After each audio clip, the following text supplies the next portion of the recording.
This is JordanTower with JT News. Make sure you smash that like button, hit that subscribe. But a nigga smart and a nigga grind. If you know how to do that shit right there, and you ain't got no other choice, you can't help. You can't even control getting money if you're grinding. CEO of Young Money Entertainment. Well-known artist in what y'all call the rap game. Hip-hop. I met Baby, the owner of Cash Money Records, along with Ronald Slim Williams. Two brothers, y'all know Baby and Slim. I met Baby when I was 11, May 13th, 1993, Friday the 13th. Never forget. Can't forget that. There was a former artist on that label, Lil Slim, from my block, Apple and Eagle, please believe it. Holly Grove 17 Carrollton to the Gristle. His name's Lil Slim. That's still my nigga. He in Cali, and I heard he in Cali still rapping, so shout out to Slim doing this thing, you dig? But he heard me rap before on the block, and you know, he told me I'd tell Baby and Slim about you. And I grew to find out that niggas from the hood was telling him that, I ain't know this, I ain't know that niggas from the hood was telling Slim, boy, you need to put Lil Daddy on your album, because you gotta think I was 11. So you know, at that time, that was like the little hot thing to do. Put the little nigga on your album talking that gangster shit. And then I was talking my shit, so that's why niggas was like, you need to put him on your album. That little nigga writing his own shit. You know what I mean?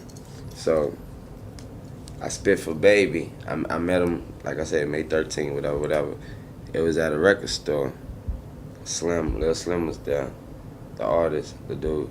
And he introduced me to Baby and them, and I spit for Baby, and you know, nigga gave me a card, and I ain't never stopped calling the number on that motherfucker. It was two numbers on there. It was 522-3660 and 596-5109.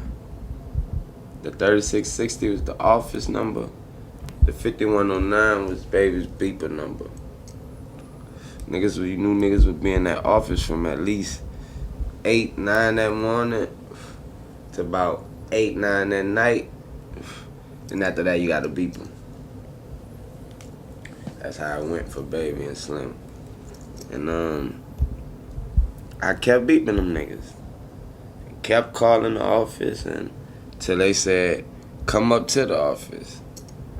And so I came up to the office, and mind you, the office was number like 3 little rooms. So there was nothing to do in the office but sit around the office and write raps all damn day. So that's where, bang, your story starts. And that's where you got Lil Wayne. I sat in that office every day and wrote raps till they said, now here's the microphone and here's the beat. I was 12 years of age at that time. It took a year for them to record me. I didn't get on no tracks when I was 11. I ain't gonna front. But I did when I was 12. And I remember lying on the rap saying that I was 13, because back then the cool thing to do was be older. You dig? Now the cool thing to do is just be your age. But like I said, back then I did my 1-2 thing. You know, I sculpted, created who you got here now. The dude I told you about earlier. Me. I go hard in the paint with this rap shit. Real hard. I take it real seriously. I take every single thing I do, every word, every letter, every sentence, every phrase, every quote, every chorus, every verse, every bridge, every intro, every outro. Personally. So, if you're a fan of me, then know that you get the full me. Because I give my all to my music. You dig? But, back to what we was talking about. So, I rapped and rapped and rapped. And then there was a group came along called, well, then BG was always with Cash Money. We formed a group called the BGs. Me and him, he and I. And we dropped an album called True Story. And then I was pulled away from Cash Money for school purposes, of course. So I went down my school thing, but at the same time, my actions were showing my mama that I want to do what I wanted to do most of all, and then I would do everything else that came with anything, everything else I was supposed to do. So it ended up working out that way. She ended up not tripping and letting me go right back to Cash Money. And when I came back, I was 14. So by the time I came back, that was the Hot Boys. And so when I came back, when I came back, that wasn't the Hot Boys. I came back, then we met Juvie and we met Turk. And we did the Hot Boy thing for a while. We sold a gang of records before we got the deal, a gang of records. And then I was rounding about 15 going through the Hot Boy success. Then bang, 16 comes and I drop Block is Hot album. Multi-platinum album. Thanks. I love y'all for that. That was my first solo album. The Block is Hot. 16 years old. Platinum. Appreciate that. Then, so now I'm soaking in the success of being platinum and being young and being still in school and all that type of stuff and having the hottest car. My car is better than my teachers and going through all that.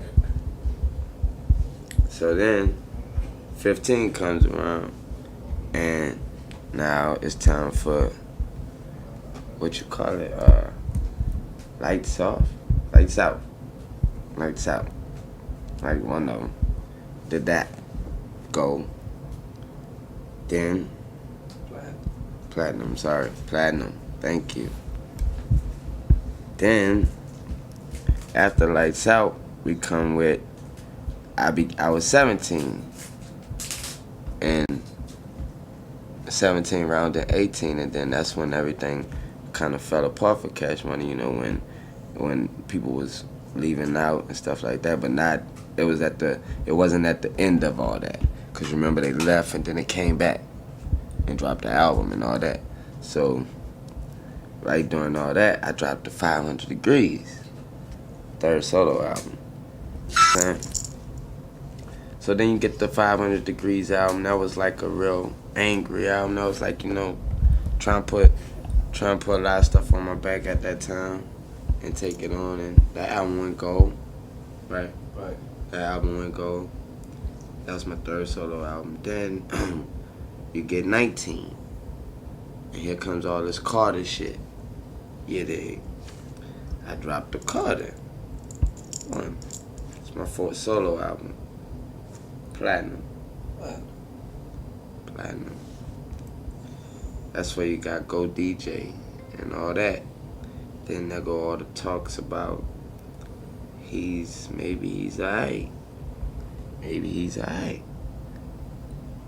So when I knew they was talking, I hit him in their fucking mouth with Carter 2 at 21. 21 years old, right? 22. Double platinum. Thank you. That was my fifth solo album.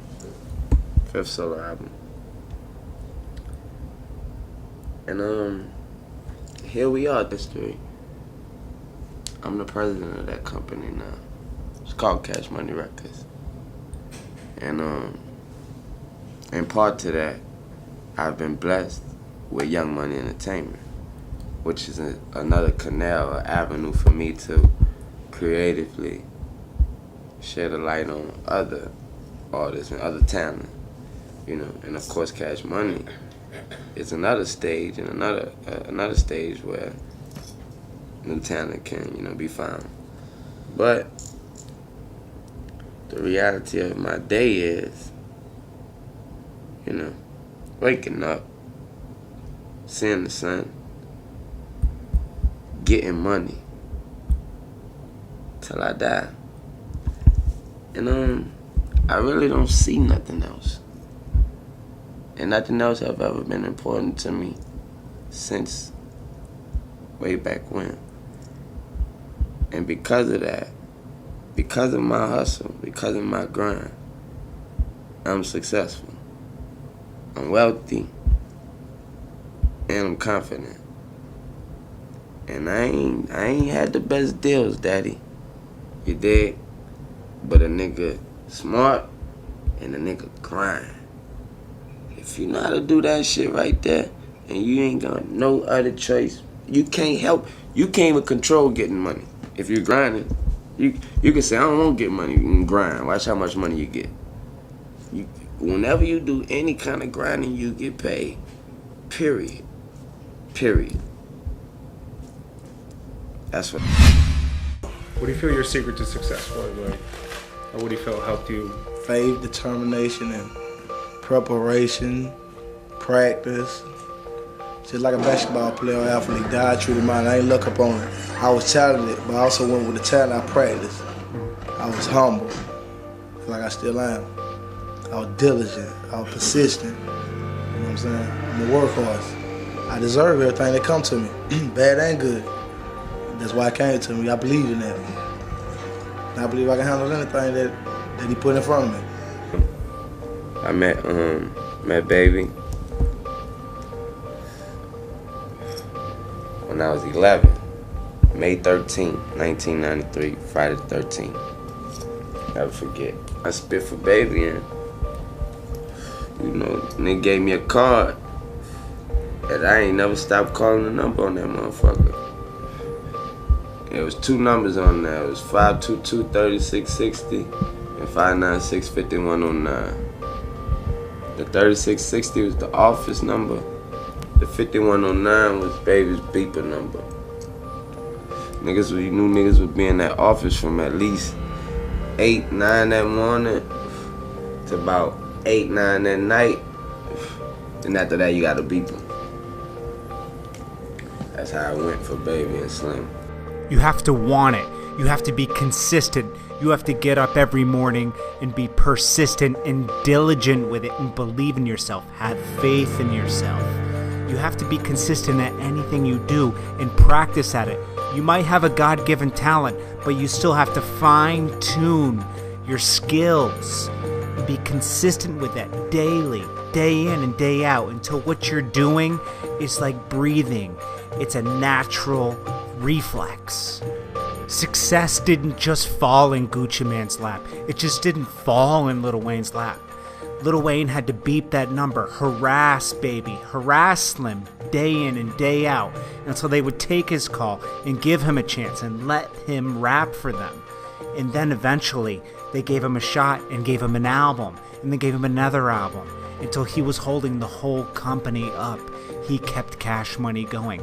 Look at Gucci Mane. He gets up every morning, early, wakes up, practices his skills, loves what he does, has faith in himself. When everybody tells him he sucks, he keeps going and perseveres through the hate.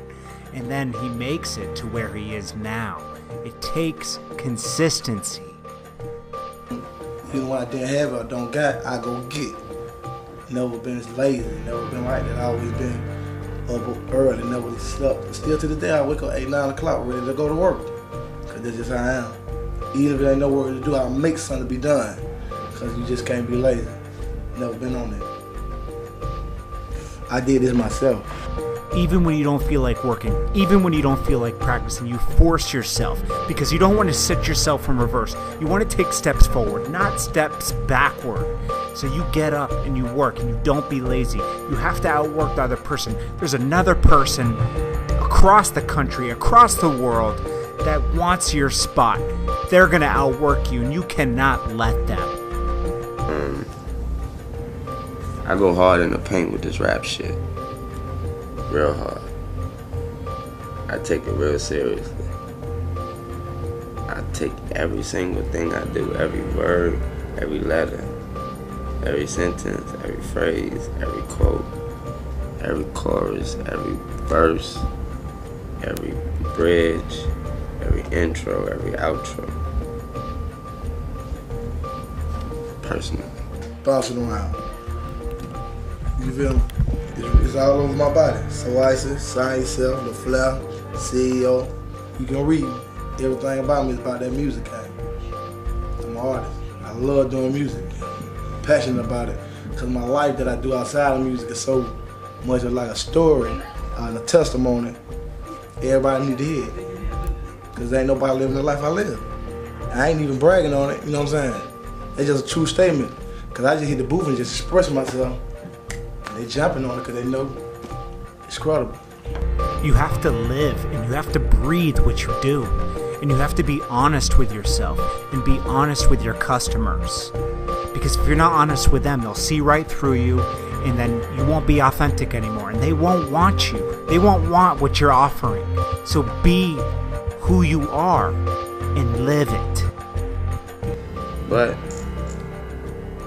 the reality of my day is, you know, waking up, seeing the sun, getting money till I die. And I really don't see nothing else. And nothing else have ever been important to me since way back when. And because of that, because of my hustle, because of my grind, I'm successful.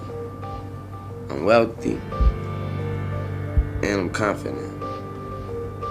And I ain't had the best deals, daddy. You dig? But a nigga smart and a nigga grind. If you know how to do that shit right there, and you ain't got no other choice, you can't even control getting money if you're grinding. With consistency and hard work, eventually comes success. With success comes confidence. And with confidence comes happiness. Be consistent at whatever you're doing. Live it, breathe it, believe in yourself. You have to believe in yourself. That belief in yourself should get you up in the morning, should make you grind.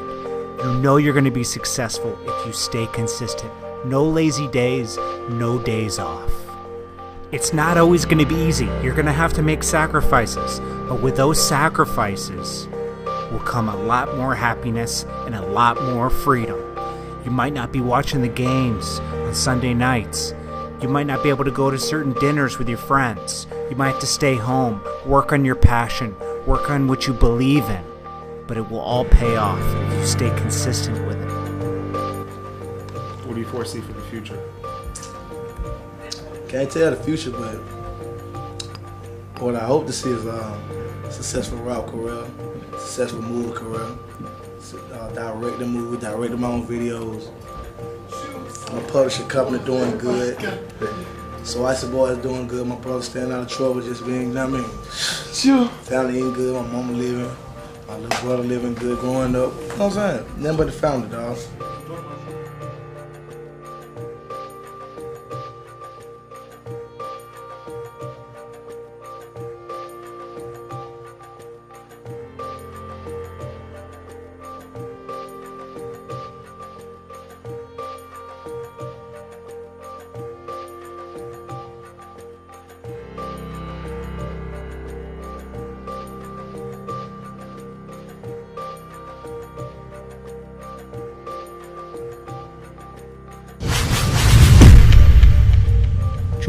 JordanTower.